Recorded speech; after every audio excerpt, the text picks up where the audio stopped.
आप लोग अभी न्यूज़पेपर, न्यूज चैनल ये सब में देख रहे होंगे कि बहुत दिनों तक भारत और अमेरिका का ट्रेड डील का रस्सा कस्सी खींचातानी होते हुए अंततः अमेरिका ने भारत पर 25% टैरिफ लगा ही दिया। और अमेरिका जनरली सभी देशों पर 15% टैरिफ लगाता है और कोई कोई देशों पर जो बहुत ज़्यादा उसकी चापलूसी करता है, उसके से पूरा दब के रहता है, उसको 10% टैरिफ दे देता है। लेकिन 10% टैरिफ देने के बाद में उससे क्या क्या लेता है वो वही देश जानता है।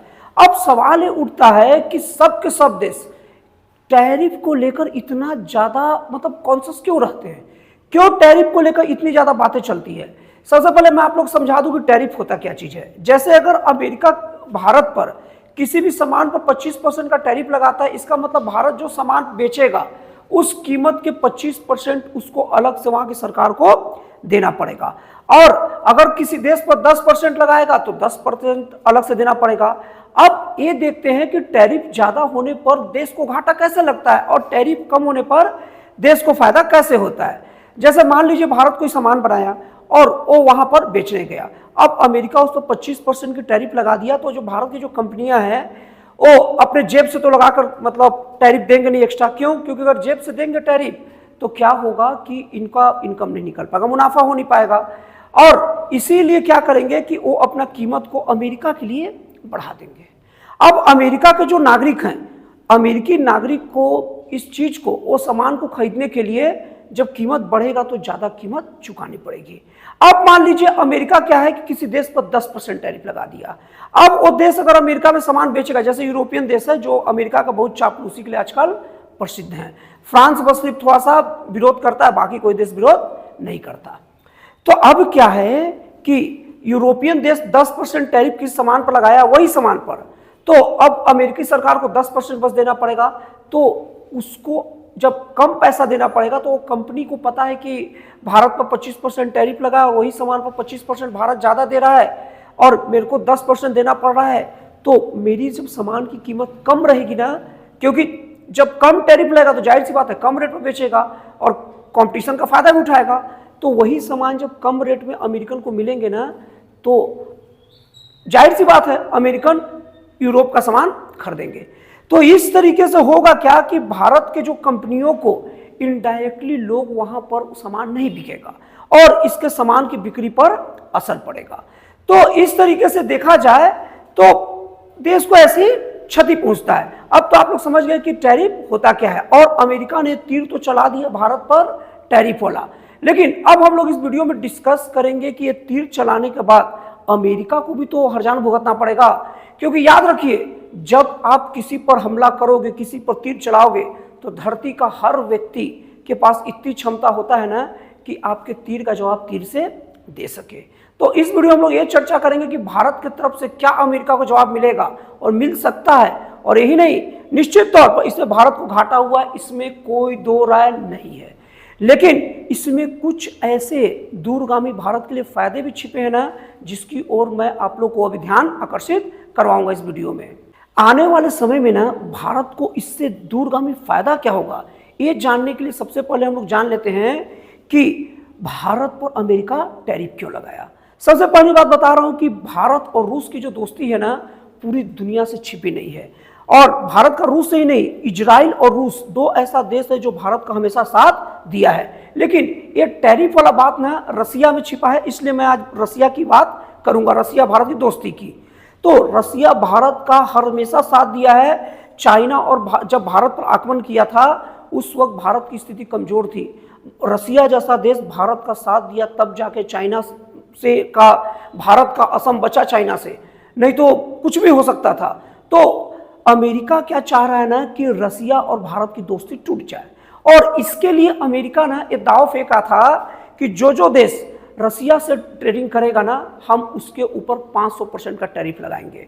और ये धमकी मुख्य रूप से ना अमेरिका का भारत और चाइना के लिए था, क्योंकि भारत और चाइना ऐसा देश है जो रसिया से 70% का डील करते हैं। अब भारत को बहुत धमकी दिया, डील तोड़ दो, डील तोड़ोगे तभी मैं तुमसे दोस्ती करूंगा।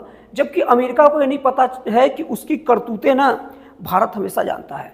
एक तरफ रसिया ऐसा देश जो भारत के साथ इतना अच्छा किया, कभी धोखा नहीं दिया, और एक अमेरिका ऐसा देश जो थोड़े से फायदा के लिए बात करता है और थोड़ा सा भी उससे अच्छा दोस्त मिल जाना, जैसे कि पाकिस्तान का आसिफ मुनीर को डिनर पर बुलाना अभी ऐसे भारत पाकिस्तान की लड़ाई के समय, और पाकिस्तान को नई नई सुविधाएं लुभावने देना, ये क्या है?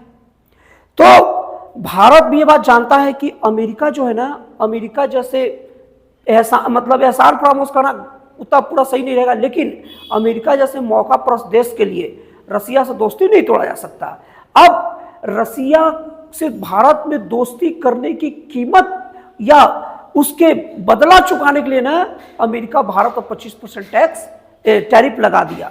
अब इसलिए लगाया ना कि अमेरिका पूरे विश्व को मैसेज देना चाहता है कि जो जो रसिया के साथ डील करेगा उन सबका यही हाल होगा। और आपको मैं बता ही चुका हूं कि अमेरिका का ये चीज मुख्य रूप से चाइना और भारत के लिए था, क्योंकि यही दोनों देश सबसे ज्यादा 70% रसिया से ट्रेडिंग करते हैं, मतलब ट्रेड डील या व्यापार करते हैं। अब हम लोग देख लेते हैं कि इससे भारत को आने वाले समय में फायदा क्या होगा। सबसे पहले आप लोगों को बता दूं कि पूरी की पूरी विश्व आज के समय में केवल दो महाशक्तियों के बीच में चल रही है। एक महाशक्ति है अमेरिका, जो महाशक्ति है भी नहीं, उस पर अभी संशय है, और डोनाल्ड ट्रंप अमेरिका की महाशक्ति को किस तरह से छीन कर रहे हैं वो कोई भी मतलब जियो पॉलिटिक्स का जानकार आप लोग को बता देगा। अब दूसरी महाशक्ति है रसिया। रसिया वो महाशक्ति है ना जिसकी शक्ति दिन पर दिन बढ़ती जा रही है, और रसिया यूक्रेन लड़ाई जो कि बस सिर्फ कहने भर के लिए यूक्रेन की जमीन पर लड़ी जा रही थी, पूरा अमेरिका और पूरा यूरोप सहित टोटल नाटो देश मिलकर लड़ रहे थे, और रसिया का कुछ खास नहीं बिगाड़ पाए। और देखने के लिए ऐसा लग भी रहा है कि जैसे यूक्रेन के साथ पूरे ये सब अमेरिका और नाटो देश उसके सहयोगी देश, रसिया के साथ अघोषित तौर पर चीन खड़ा है, और कहीं न कहीं दबे पांव में भारत भी खड़ा है। अब जब रसिया को यह बात पता चला, रसिया भी तो देख रहा है, भारत किसी भी कीमत पर अमेरिका के दबाव में रसिया से डील कैंसिल नहीं किया। अब रसिया जैसा देश जो अभी थोड़ा परेशान है, जब कोई शक्तिशाली आदमी थोड़ा परेशान रहे ना, और उस वक्त उसका जो जो साथ देता है ना, वो देश उसको नहीं भूलता। और अमेरिका ये बात मैसेज भी दे दिया पूरे वर्ल्ड को कि भारत रसिया गुट का देश है। आपको बता दूं कि हमारे देश में गुट निरपेक्ष की अवधारणा नेहरू द्वारा दी गई थी, और गुट निरपेक्ष की जो अवधारणा थी ना, ये बस सुनने में अच्छा लगता था कि किसी भी देश के साथ मत रहो, लेकिन वैसा सचमुच उसका कुछ खास फायदा नहीं होता। तो अब अमेरिका ही पूरे वर्ल्ड को बता दिया कि भारत रसिया गुट में शामिल है। अब पूरे विश्व का इतिहास उठा के देख लीजिए, तरक्की हमेशा वही देश करता है जो कोई गुट में रहता है। अगर देखा जाए तो नाटो के ग्रुप में जितने भी देश हैं गुट में, वो सब के 10 सब देश आज स्ट्रांग है। नाटो देश में कोई हमला नहीं करता क्योंकि पता था है कि सभी देश मिलकर हमला कर देंगे। उसी तरीके से अब रसिया के गुट में चाइना और भारत शामिल हो गया।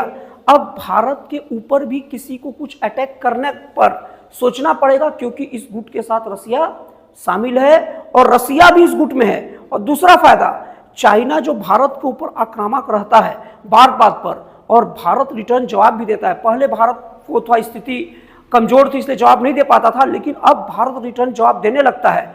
तो अब इसमें फायदा ये हुआ कि अगर चाइना और भारत में ज़्यादा बात आगे बढ़े तो रसिया को पता है कि चाइना और भारत दोनों मेरे लिए बहुत महत्वपूर्ण है, तो रसिया जरूर बीच मतलब बचाव करेगा और चाइना को भी कंट्रोल करेगा, समझाएगा कि तुम दोनों के दोनों एक ही मतलब विचारधारा पर चल रहे हो। दोस्तों आप लोगों को बता दूं कि भारत और चाइना के बीच में ऐसी स्थिति है ना कि चाइना कभी भारत के साथ खड़ा नहीं हुआ, और चाइना के ऊपर विश्वास भारत नहीं कर सकता, लेकिन डील कर सकता है। और चाइना और भारत के डील के बीच में ना रूस का जो भारत साथ दिया और रूस का जो पॉजिटिव रवैया बहुत बड़ा इस डील को मजबूती प्रदान कर सकता है। और यही नहीं, जो सामान अमेरिका जो इतना अकड़ता है कि वो भारत का माल पर टैरिफ लगाएगा, तो बता दूं कि वर्ल्ड का सबसे बड़े मार्केट दो ही देश में, एक चाइना में है और एक भारत में है। तो इससे जो भारत और चाइना, जो भले विश्वास का रिश्ता ना हो लेकिन डील का रिश्ता तो है, तो इससे भारत और चीन के बीच में डीलिंग बढ़ सकता है। और भारत और चीन अगर दोनों देश जो विश्व के सबसे बड़े फर्स्ट और सेकंड का जनसंख्या का वो क्या बोलते हैं, नेतृत्व कर रहे हैं, और केवल जनसंख्या नहीं, क्वालिटी युक्त जनसंख्या का नेतृत्व कर रहे हैं। अगर ये दोनों देश एक साथ किसी भी तरीके से आ गए, भले बिना विश्वास के डील के तहत भी, तो अमेरिका जैसे देशों को मुश्किल होगा, और भारत को और चाइना को और साथ में रसिया को बहुत ही ज़्यादा फायदा होगा, क्योंकि पूरी वर्ल्ड की 39% से ज़्यादा आबादी तो इन्हीं देशों में रहती है और पाई जाती है, और बड़े बड़े जो बुद्धि है, जो नॉलेज है, वो भी इसी देश में, मतलब बौद्धिक संपदा रहती है। तो इस तरीके से अगर अमेरिका ज़्यादा भाव खाएगा, तो अमेरिका जो सोच रहा है कि भारत को धमका दूंगा, पूरे विश्व में मैसेज दूंगा, तो अगर भारत, चाइना और रसिया अगर तरक्की किया, ग्रोथ किया, तो बहुत प्रबल से प्रबलतम संभावना है कि चाइना, वियतनाम, इंडोनेशिया, ये सब के सब भी अपना रुख इनकी ओर मोड़ दे। और आज के समय में जनसंख्या केवल बोझ नहीं होती, हालांकि जनसंख्या ज़्यादा ठीक नहीं होती, लेकिन जनसंख्या का एक पॉजिटिव मतलब भी होता है मानव संसाधन की प्रचुरता। तो ये सब मानव संसाधन की प्रचुरता एक ही जगह कंसंट्रेट हो जाएगा, और इन लोग सभी को इनवाइट करेंगे, आओ। रसिया टेक्निक देगा, चाइना अपना पूरा नॉलेज देगा, जमीन देगा, और भारत नॉलेज जमीन दोनों देगा, और तीनों मिलकर विश्व की महाशक्ति की ओर बढ़ेंगे आने वाले समय में। तो दोस्तों, आपको एनालिसिस कैसा लगा, आपको विश्लेषण कैसा लगा, मुझे कमेंट करके जरूर बताइएगा। तो इस तरीके से देखा जाए, इस फाइनल वाले वीडियो का निचोड़ सार यही है कि भारत का अमेरिका द्वारा किया गया विरोध कुछ समय के लिए भारत को परेशान तो जरूर कर सकता है, लेकिन आने वाले समय में अमेरिका अपने पैर में कुल्हाड़ी मार लिया है और भारत के लिए विकास की नई राह खोल के रख दिया है। तो दोस्तों, अगर आपको ये वीडियो अच्छा लगा हो तो प्लीज़ कमेंट करके बताइएगा। फिर मिलते हैं अगले वीडियो में एक जन कल्याणकारी और एक राष्ट्रवाद से प्रेरित नए विचारों के साथ।